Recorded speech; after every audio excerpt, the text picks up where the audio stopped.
حضور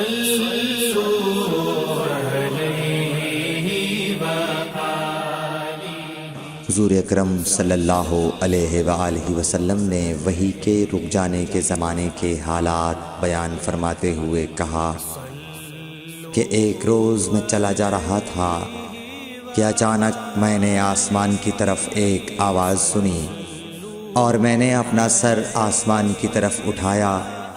کیا دیکھتا ہوں کہ وہی فرشتہ جو میرے پاس غار حرا میں آیا تھا وہ آسمان و زمین کے بیچ میں ایک کرسی پر بیٹھا ہوا ہے۔ میں اس سے ڈر گیا اور گھر آنے پر میں نے پھر کمبل اوڑھنے کی خواہش ظاہر کی۔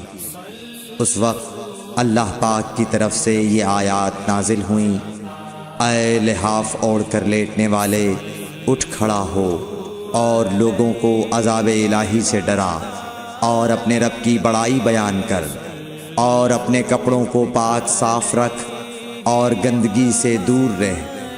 اس کے بعد وہی تیزی کے ساتھ پے در پے آنے لگی۔ صحیح بخاری حدیث نمبر 4۔